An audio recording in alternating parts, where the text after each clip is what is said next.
be strong. Have a strong mind. Have a strong heart. Have a strong body. Run. Get yourself physically strong, mentally strong, spiritually strong.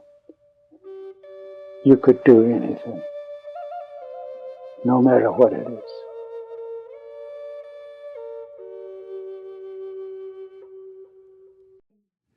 My name is Peter MacDonald, Sr.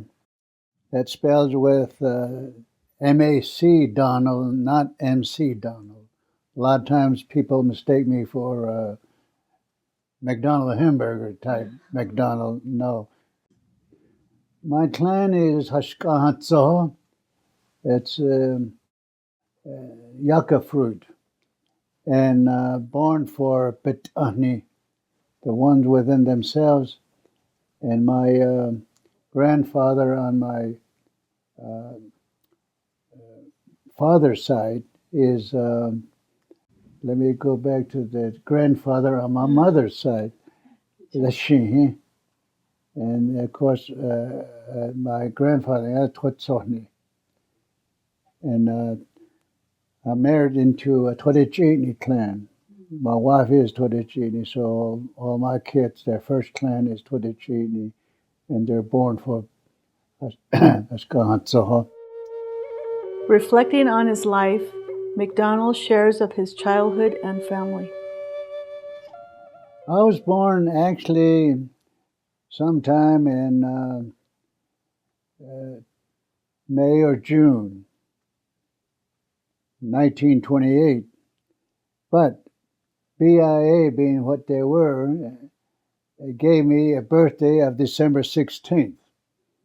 I don't know why. See, Navajo, we never celebrated birthdays. There's no such thing as birthday cake or anything.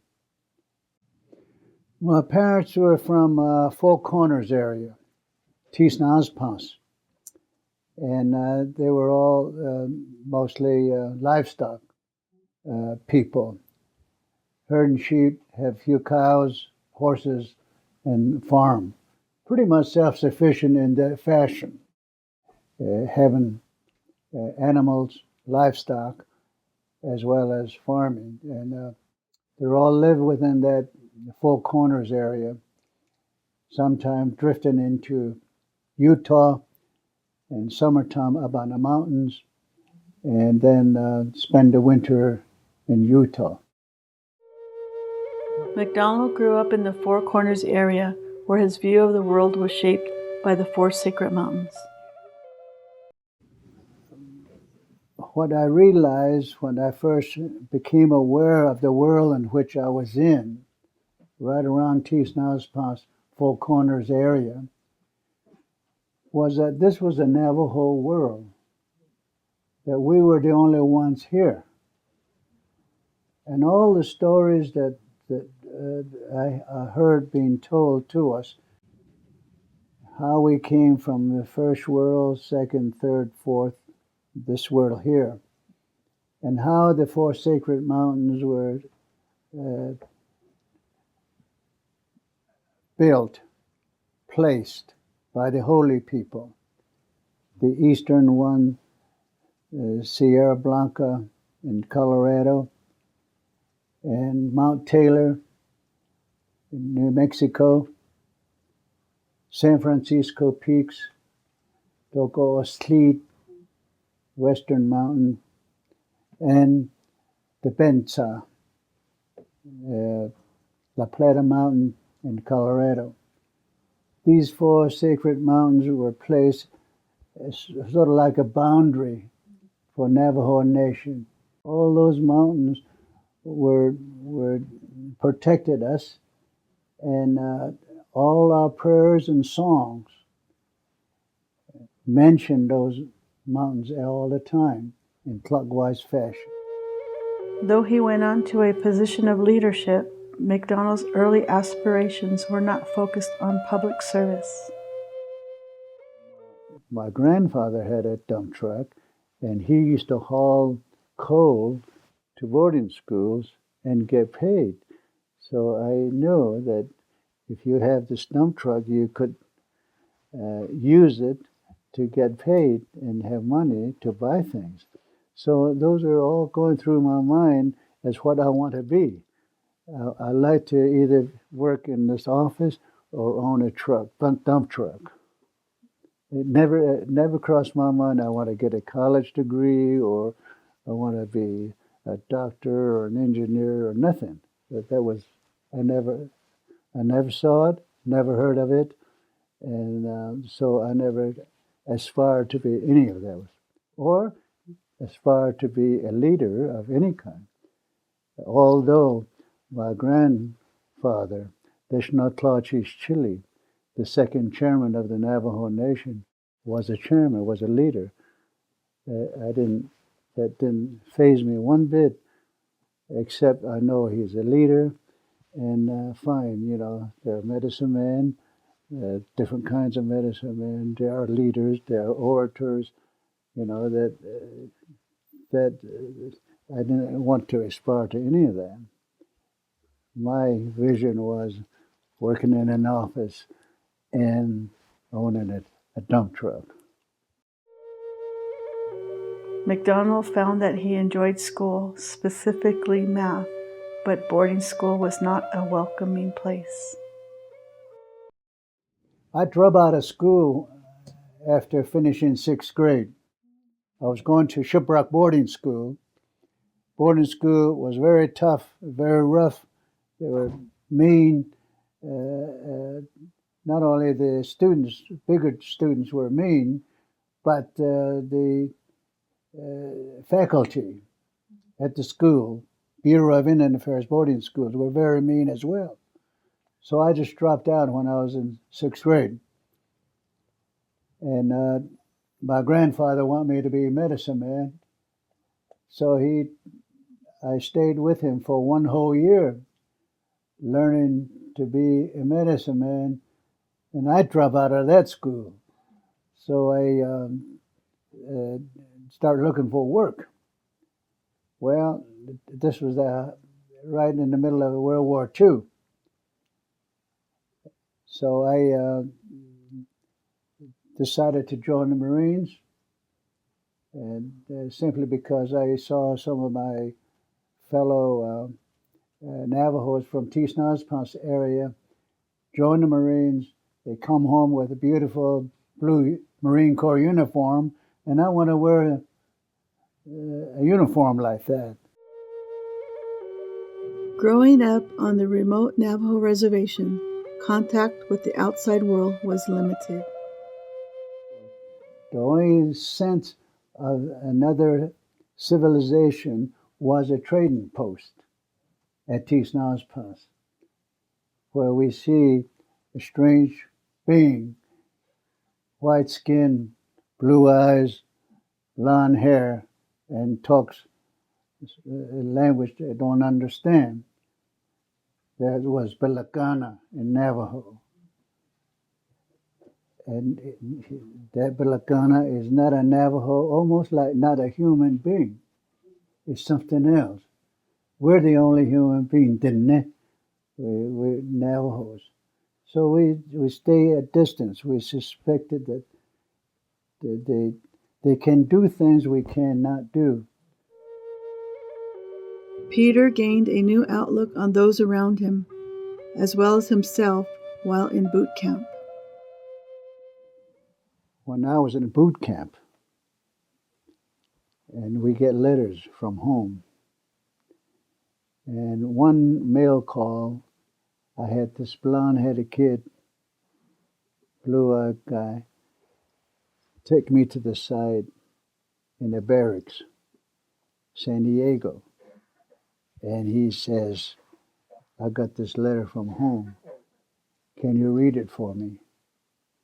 I was puzzled because not too long ago, I was on a reservation and going to school, and I was learning the English language, learn how to write it, and learn how to read it. So I said, okay, give it to me. And I read it to him, and he said, oh, thank you. So he went away. Now I feel all right. So he was curious whether I could read or not, and I showed him I could read. The next day, he comes to me again, and he asks, can you write a letter home for me? That really changed 180 degrees from how I felt about Peter MacDonald. Peter explains the main reason the Navajo Code was successful in World War II. Stories after stories we've been told from the time you're 3 years old all the way up to you're 30 years old. And the stories get longer, get more complicated. As kids, mostly coyote stories. Every time you're told a story, like 5 years old, whatever story you're told, you have to repeat it. And at night, you're all laying there, and okay, you tell the story. The way it was told to you, it's got to be exactly the way they told you. The same words that was used and the manner in which it was used. So that you're graduating in a way. Once you tell it just the way it was always told, then you graduate from that story to go to the next story. And as you get older, the stories get longer. And eventually you get into prayers, the prayers that you hear medicine men repeat. And they're very long, and they're orderly arranged. Same with the songs, sacred songs. So that's the early education. A lot of memory, and you got to, because Navajo is not a written language, so you can't write it down, you can't read. And America was looking for a code that the enemy in the Pacific would not understand, cannot break. So they came upon the Navajo language, and Navajo language was then used to create a code that only 400 of us would know and understand. And if a Navajo is captured from here or listening, would not even know what we're talking about. That's how the code was structured. Looking back as to why was the code so successful, one of the reasons it was so successful is that it was all verbal, number one, subject to memory only. We didn't have a notebook, anything like that. And all the code names and code words were locked up under lock and key because it's a top secret. Just the 400 of us know what the code words were. And the reason it worked so well, even though the code words were up in 600 code words that we all have to remember. And they have to remember it instantly as somebody start repeating it over the air to write it down. Peter explains the Navajo Code and how a Navajo code talker would translate the message. A company of Marines were pinned down on the north side of the Iwo Jima Island, just north of the airport. They were terribly pinned down. So commander wanted help. Writes a message and gives it to a Navajo code talker covering the front line. He sends it to the command post by the beach asking for help. And here's what he said. The be na achieve that is tai de na sonse tanji lo chin si da tsa ta has ta na ki shash. Well, If a Navajo was listening in out here, hearing this message, what did they hear? This Navajo code talker giving a message to ask for help, saying in Navajo. Here's what he said in Navajo. The pe na achipi means sheep, eyes, nose, deer. That is trahi, destroyers. De nas onse, tea, mouse. Taji lochin, turkey, onion. Lidatsa, sick horse. Tra has tra na ki, shush. 3, 6, 2, bear. Does that sound like asking for help? So even a Navajo out here listening could not understand except this guy's talking about sheep, eyes, nose, deer, sick horse, turkey, onion, all of that stuff. But the code talker down at the command post by the beach to whom the message is sent writes down immediately as he hears this, send demolition team to Hill 362B. Immediately, flamethrower tanks and demolition crew went out to save this company of Marines that were pinned down. So that's how the Navajo Code, just give you just a small sample of how it was used to save thousands of lives and also to help pinpoint where the enemies were. And it's an amazing story. And every one of these code talkers that are still alive and those that pass on have their own stories of how things happen. MacDonald received his engineering degree from the University of Oklahoma in 1957. Finish it. While I was still at University of Oklahoma, English professor I had at Bacone came to visit me. He said he got his doctorate degree from Tulsa University, using me as a subject for his dissertation. Why did Peter MacDonald fail this particular IQ test when he was making good grades? So he said, without going into a lot of explanation, I just want to tell you this, that if Einstein had taken that same test written in Navajo, using Navajo setting, Navajo culture, Einstein would have come out a moron too. So you're okay. So that made me okay. And so this challenge of that I'm not this or I'm not that, I'm okay kind of thing, really brought me up there and graduated. When I graduated, I went to work for Howard Hughes and with engineering, some of the engineers that he hired. So when I was working there, this is again another thing that led to leadership thing you're talking about. How did you get interested or become a leader?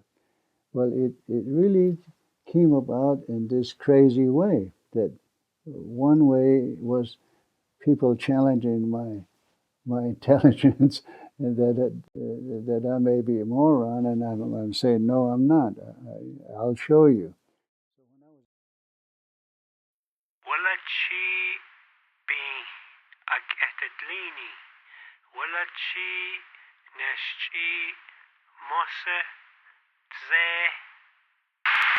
Hey ya tanga show ya tanga show ya tanga show ya tanga show ya na ya le got the tanga show ya tanga show ya na ya le got the tanga show ya tanga show ya tanga show ya tanga show ya